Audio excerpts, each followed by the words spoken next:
This is Christine Price Clark at YYoga in Yaletown in Vancouver. I just took the class. It was great. Thank you so much. Your class was amazing. What type of teaching style is your yoga? I have been a student of Anusara Yoga since 2004. Cool. Yes. And does everything at YYoga, is it all Anusara, or is it just your personal passion? No, that's just my personal passion. We have actually numerous styles here, including yin and power. And in fact, the class that I just taught was a power class. Cool. So typically in that class, students are expecting, a good flow and lots of vinyasa and that kind of a thing. But as I'm an Anusara-inspired teacher, of course, I teach Anusara. Very cool. Regardless of what it's called. Well, what I loved about your class was that you spoke, and it's something that really resonates with me, and I'm sure a lot of people, about no fear and living from your heart. So as we focus today from our core and how we emanate, can you address that a little bit again? Because it was beautiful what you said. Yeah, well, I think what inspired it was a conversation I mentioned. I had a conversation yesterday with a student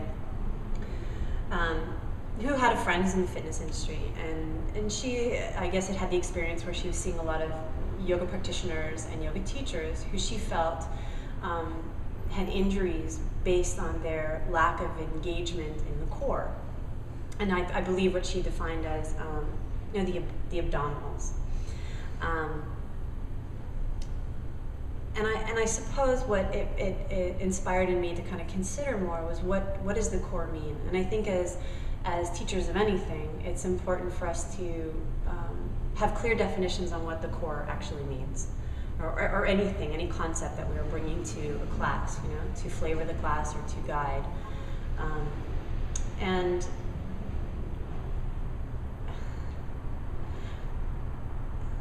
what I understand of the core and this particular area of the body, the front body and the abdominals that are more in the front of the body.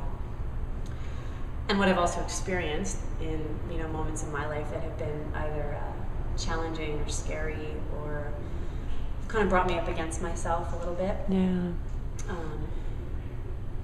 Is that this area of the body is one of the first areas to respond.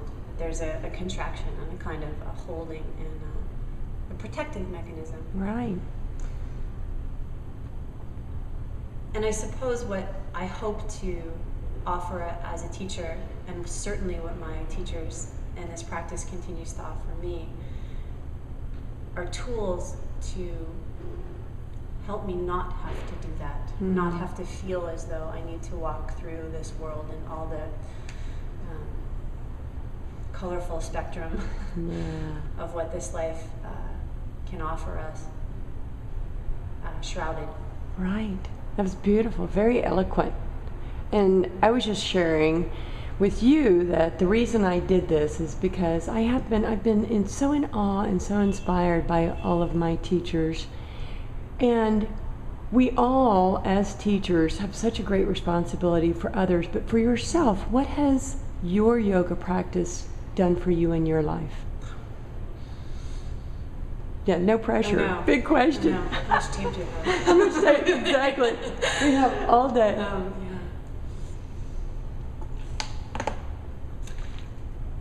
I think I would probably have to go back to that moment in my life when I really became a committed student of yoga, because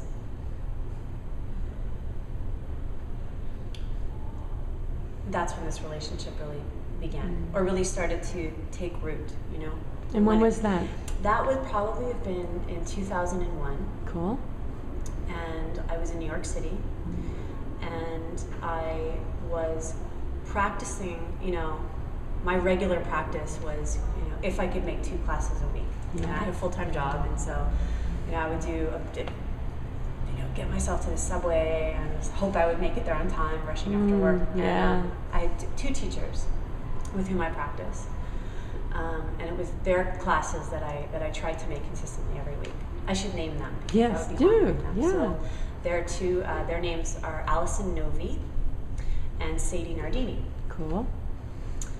And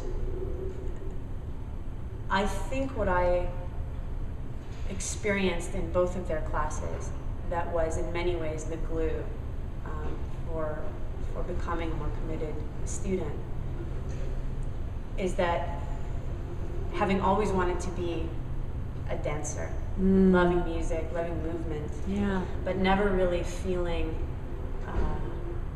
able to do any choreography. I'd taken some dance classes and never really got it. It felt very awkward. Sure. And had some lingering body issues from teenage years and some experiences. In their classes, from their guidance and the energy that they created that was unique to them,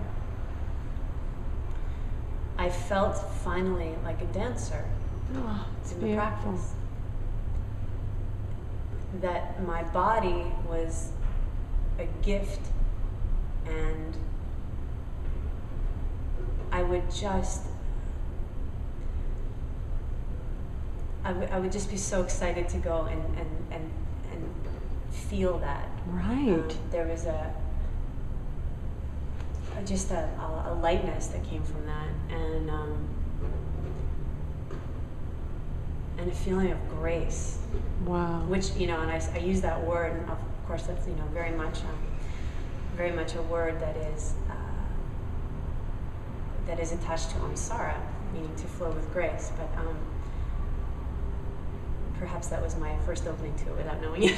But that's what it felt. It felt just graceful, and I felt, in some ways, like I come out of a kind of a darker place. I'd had some experience with depression, and thank you for sharing that. I'm sure a lot of people seeing this are afraid and feel alone and lack of hope, and perhaps maybe they'll try yoga because you said that. Thank you. Oh, I'm very open about that because I think that